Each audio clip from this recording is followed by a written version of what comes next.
एक बात आपने देखी कि अभी रोड पर बहुत ट्रैफिक जाम है। अभी हम 260 रोपवे, केबल कार, फेनाकुलर रेलवे भी बना रहे हैं और मेरा विश्वास है कि इसमें आपने एक देखा जिसमें मैं बैठा था, वो हाइपरलूप जैसा है और उसकी स्पीड है 600 किलोमीटर प्रति घंटा। यानी दिल्ली से जयपुर अगर हम ये शुरू करेंगे तो दिल्ली से जयपुर 15 मिनट में और दिल्ली से मुंबई 1.5 से 1.25 घंटे में। तो वो 600 किलोमीटर प्रति घंटे से ये टेक्नोलॉजी हम ला रहे हैं। डबल डेकर बस बंगलोर में शुरू करने का सोच रहे हैं, जिसमें एक बस में 150 लोग बैठेंगे, वो हवा में चलेगी जो आपने देखी। और 260 रोपवे, केबल कार, फेनाकुलर रेलवे बना रहे हैं। और दिल्ली और जयपुर के बीच में मैं एक इलेक्ट्रिक हाईवे बना रहा हूँ, केबल डाल रहा हूँ ऊपर में, और ट्रक और बसेस उस पर चलेगी। तो लॉजिस्टिक कॉस्ट एकदम कम हो जाएगी। यानी पेट्रोल के लिए अगर 100 रुपए लगते हैं तो इलेक्ट्रिक के लिए 5 रुपए लगते हैं, सीएनजी एलएनजी के लिए 20 रुपए लगते हैं, इथेनॉल के लिए भी 20 रुपए लगते हैं। Import substitute, cost effective, pollution free और इंडिजिनियस। तो ट्रांसपोर्ट सेक्टर का एक बहुत बड़ा रिवोल्यूशन हो रहा है। आपको याद होगा कि मैंने बीच में एक प्रयोग किया था कि मुंबई के समुद्र में मैं हवाई जहाज से उतरा था, एमपीबीएस सी प्लेन कि जो पानी पे उतरा था। अब उसके 100 जगह पर सर्विस शुरू करने के बारे में भारत सरकार सोच रही है। तो आप दिल्ली से उड़ोगे तो पानी पे उतरोगे कहीं वाराणसी में, वाराणसी से उड़ोगे तो पटना में गंगा में उतरोगे, और गंगा पटना से उठ जाए तो गोरखपुर के एयरस्ट्रिप पर उतरोगे। तो एमपीबीएस सी प्लेन आने वाले समय में आएंगे। और अभी हमने 28 जगह जहां एयरपोर्ट नहीं है वहां मैं, राजनाथ सिंह जी उस समय रावत साहब थे, हम लोग पाकिस्तान की सीमा पर हमारा सबसे बड़ा एयरक्राफ्ट लेकर हम लोग हमारे रोड पर उतरे।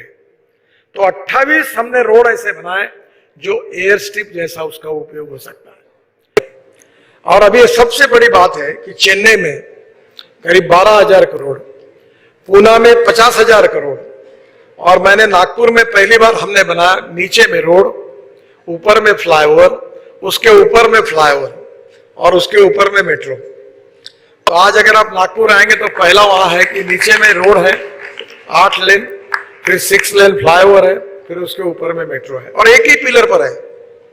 और इस बार हमने कम से कम 6 वर्ल्ड रिकॉर्ड किए हैं।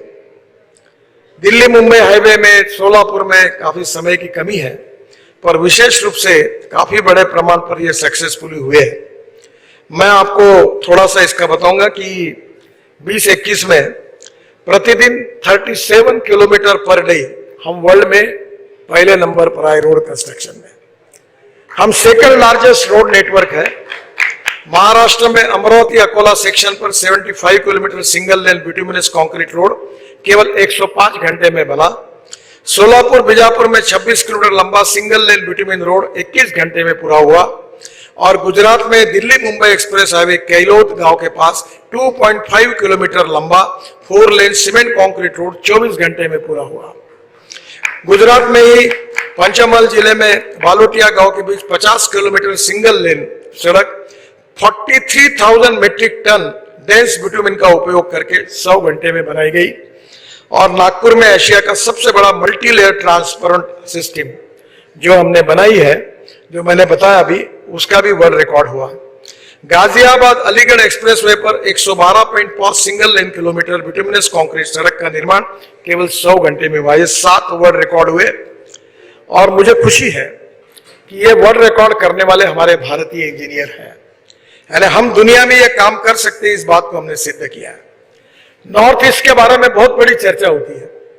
हम नॉर्थ ईस्ट में टोटल प्रोजेक्ट्स पर जो काम कर रहे हैं, वो मुझे बताते हुए बहुत खुशी हो रही है कि हम अभी तक अपकमिंग प्रोजेक्ट है 1,60,000 करोड़, ऑनगोइंग प्रोजेक्ट है 74,000 करोड़, कंप्लीट प्रोजेक्ट है 52,000 करोड़।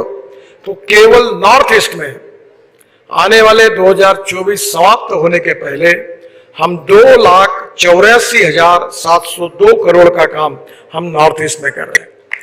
ब्रह्मपुत्रा पर तो हम 7 ब्रिज बना रहे हैं गंगा पर 9 ब्रिज बना रहे हैं। तो मुझे लगता है कि आने वाले समय में निश्चित रूप से देश की तस्वीर इसमें बदलेगी। एक बहुत इंपॉर्टेंट बात है कि दिल्ली ये प्रदूषण से ग्रस्त है, और अभी जो फिल्म आपने देखी है उसमें बहुत इंपॉर्टेंट है कि दिल्ली का प्रदूषण कम करने के लिए हम विशेष रूप से काम कर रहे हैं। और उसमें सबसे इंपॉर्टेंट चीज यही है कि हम दिल्ली में 65,000 करोड़ रुपए के काम कर रहे हैं, 65,000 करोड़। और इस दिसंबर तक दिल्ली एनसीआर में हम 65,000 करोड़, मैं उनमें से नहीं हूं कि केवल कुछ बातें कह देता हूं, मेरे पास हिसाब है। किसी को भी संशय होगा तो कागज बाद में अर्नब जी को देके जाऊंगा। द्वारका एक्सप्रेस हाईवे 8,000 करोड़, 80% पूरा हुआ। ये 6 लेन UR2, यानी वो पानीपत से आने के बाद एयरपोर्ट जाने के लिए 2 घंटे लगते थे, UR2 से आप 20 मिनट में पहुंच जाओगे। और ये जो शिव मूर्ति है वहां हमने जो रोड है, मैं कभी शादियों में जाता था, वहां एक बार 2 घंटे फंसा था। मैं बोला कोई भी शादी में नहीं आऊंगा। तो वहां ऊपर में 8 लेन रोड, नीचे में 8 लेन टनल, दोनों बाजू में 4-4 लेन के सर्विस रोड, उसके ऊपर फ्लाईओवर, और जो हवाई जहाज उतरता है उसके नीचे से टनल बनाकर डायरेक्ट P3 पर आएगा, और दूसरी टनल डायरेक्ट बनकर वसंत विहार जाएगी। तो ये जो गुड़गांव के रोड पर जो ट्रैफिक है वो 50% कम हो जाएगा। बैठकर आया वो इथेनॉल की है। मैं हाइड्रोजन के गाड़ी में भी यूज करता हूं, जो हाइड्रोजन की है वो भविष्य की फ्यूल है, उसका नाम है मिराई। मिराई जापानी वर्ड है, उसका अर्थ है फ्यूचर। हवाई ये जो हाइड्रोजन है ये फ्यूचर की फ्यूल है। और हमारा देश का किसान गंदे पानी से, बायो वेस्ट से अब ग्रीन हाइड्रोजन बनाएगा। और इतना ही नहीं, तो हम ऊर्जा को आयात करने वाले नहीं, हम आने वाले भविष्य में ऊर्जा को निर्यात